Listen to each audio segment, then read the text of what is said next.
I'd like to introduce Elliot Noss, the CEO of Tucows, and our moderator for this session, Christian Dawson of I2 Coalition. Welcome, guys, and I'll turn it over to you. Thank you, Krista. Appreciate it. Krista. Elliot, we'll have fun today. We're at the end of our third day, and so I think that it was appropriate for us to try to end things out with some sage advice from an elder statesman. But you were available, so let's close things out and see what we can tell people about sort of the trajectory of where we see the industry going. Before we do, I would love it if you'd share us a little bit about like Tucows' long history. I know that you guys started out as a downloads page that I think just recently ended.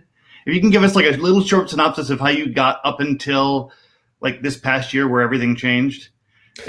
Sure, and I have to start by apologizing because I am at the cottage in what we call the ugly room. So if I'm burning your eyeballs here with the wallpaper, I do sincerely apologize.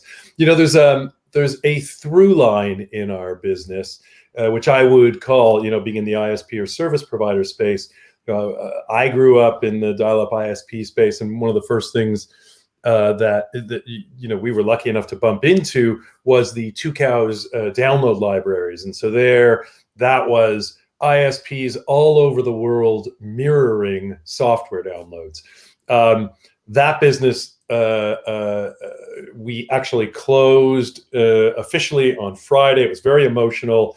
In our small corner of the internet, there was stuff all over the place where people were sharing their memories, just reading Twitter, reading posts in 6 or 8 different languages around the world. I mean, it was a bit of an emotional weekend. It was that kind of knowledge and understanding of the ISP space that led us to do open SRS in domain names, to invent wholesale. We recognized that ISPs and web hosting companies were the ones who were actually selling domain names. That registrar was a kind of a made-up construct.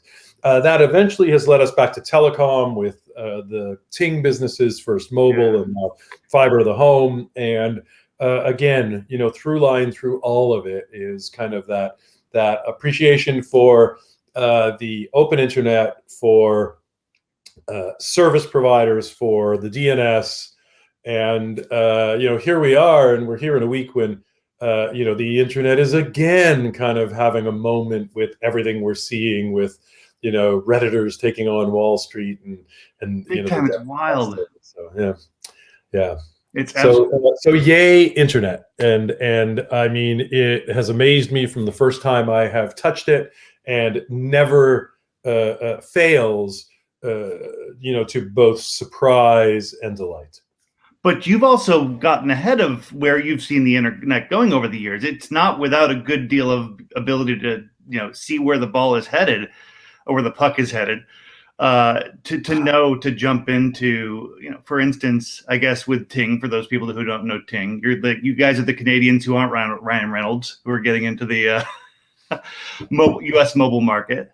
And to follow that trajectory requires some forethought. Yeah, well, I think that predicting the future is easy. Predicting when it's going to arrive is much more difficult. And in that regard, I have many more failures than successes. And, I could bore you with those. But, I'll tell you that the thing that certainly for this community that's most on my mind is the stuff that is inevitably coming to all of our worlds post January 6th, 7th, and the deplatforming of the then current U.S. president.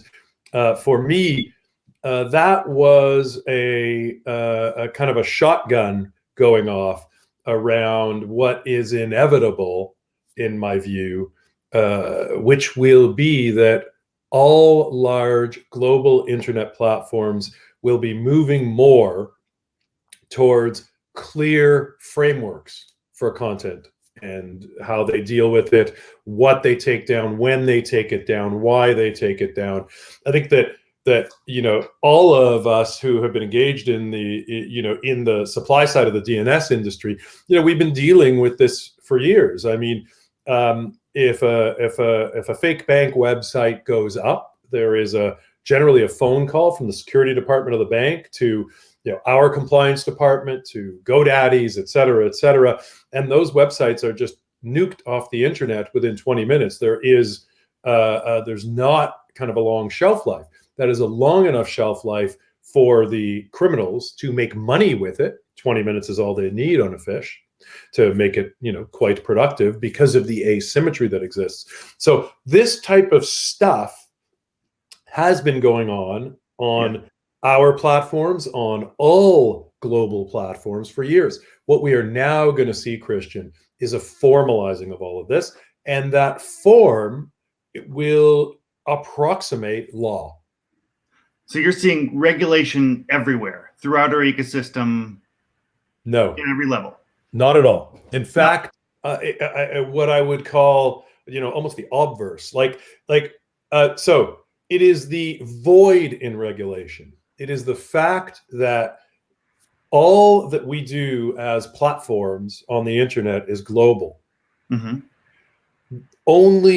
The only frame that we have for regulating today is national. So yes, there will be more attempts to regulate global platforms. They'll generally be futile. They'll generally have sharp edges that will have unintended consequences, but they won't be of much import or significance. What it will be is what the platform themselves will be pressed to do. I say all this because, this is something I've been talking about inside of the ICANN community for a couple of years now, but we're going to formalize.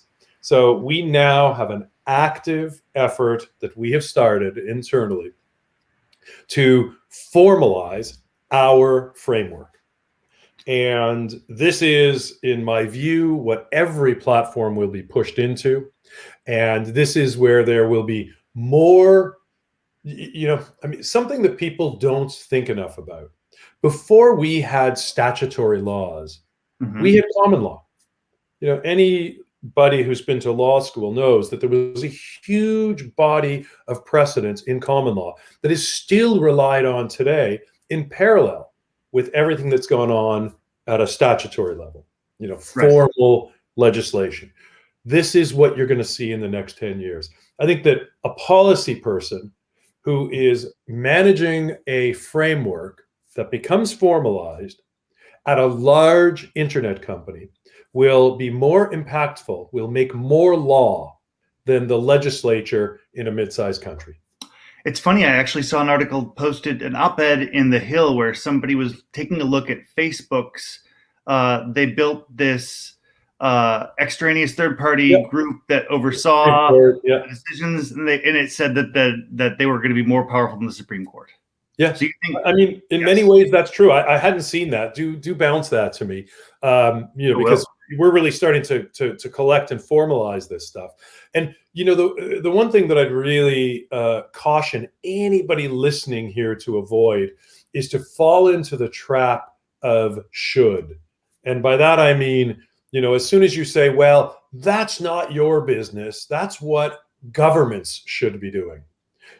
That's the thing. If you go and look at every commentator anywhere in the world on the heels of what happened in early January, that's the line you'll hear. Government should be responsible for this. But what they don't say, Christian, is which government. Right. And when Angela Merkel says it, I know she doesn't mean the US government. And that concept of should is what keeps us all sort of stuck. So let me stay away from should, and I acknowledge that, okay, you're talking about a situation where the internet doesn't have walls. And so dealing with jurisdictions is hard, right? And providers are in a position, and I know that Tucows and the companies like it, take Daily Stormer, for example. You're dealing with situations where you've got to make a decision. Is this kind of activity good on my platform, right? Yep.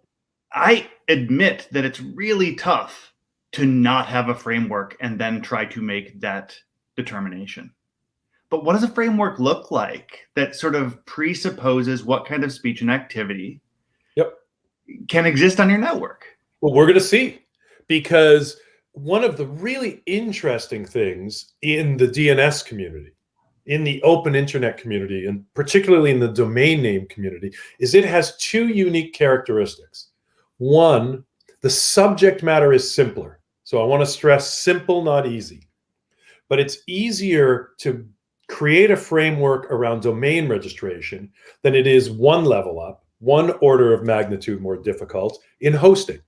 Yeah. You know, Shopify took down trumpstores.com. That was on our platform. We are thrilled that Shopify made that decision. We think that's the right place for it. But those decisions are an order of magnitude more complex. Go up from there again to Twitter or Facebook, where what you have is users on the platform, not customers, right?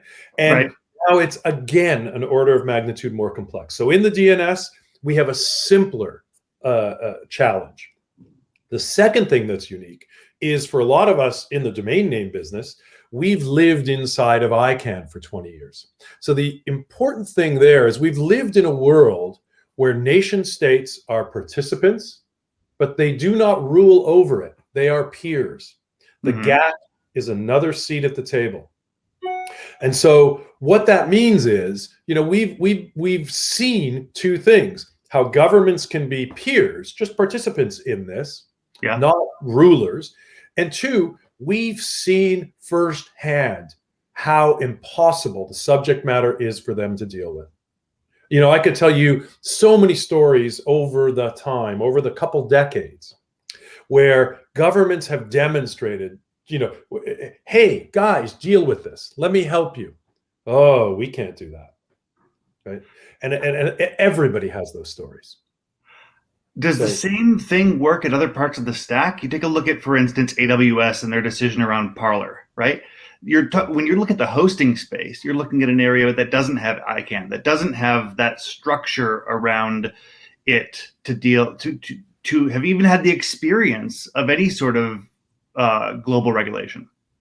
Yeah, I want to be clear on a few things. One, this will not come from ICANN.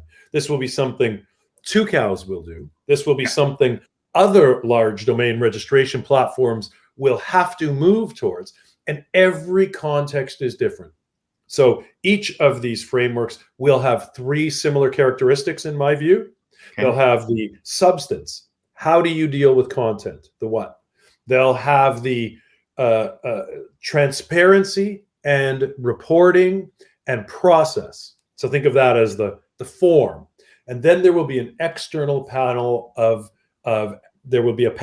external experts, because people who operate platforms can and should not be exclusive subject matter experts. Then with each of those three things, it's different in a context. In some contexts, that panel of experts maybe should make de novo decisions, should make decisions at first instance. In some different context, maybe it's appeal. In some different context from that, you know, it can be an appeal from something, you know, from a second order process. Yeah. Each will be different. So I find this really fascinating. I got two questions as we start to wind down the time, and I'm thinking about the NamesCon audience. There's a lot of people here that have domain portfolios, that invest in domains and stuff like that, right? First of all, I want to know if in that type of environment, there's going to end up being sort of different markets where you're going to say, oh, well, they like this kind of speech and not like this kind of speech. Maybe they're better suited to me. And that's going to be a market differentiator. The framework can be a market differentiator.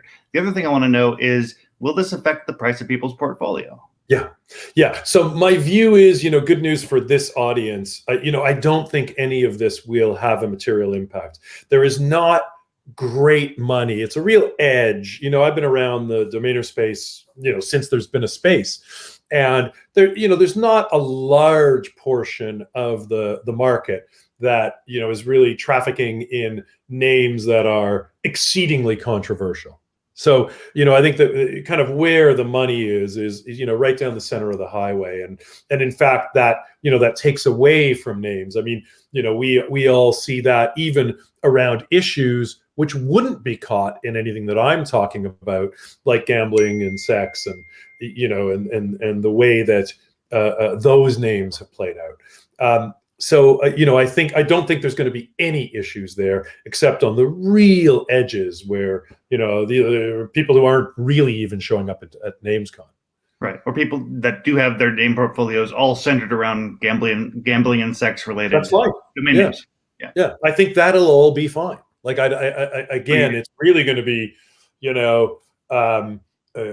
traffic, to at this point, right? Just trafficking in IP typos is a very difficult, way to make money, right? In the domainer space, that's kind of left to the edges, and even that stuff is not what I see getting caught here, right? There's a process for that right now.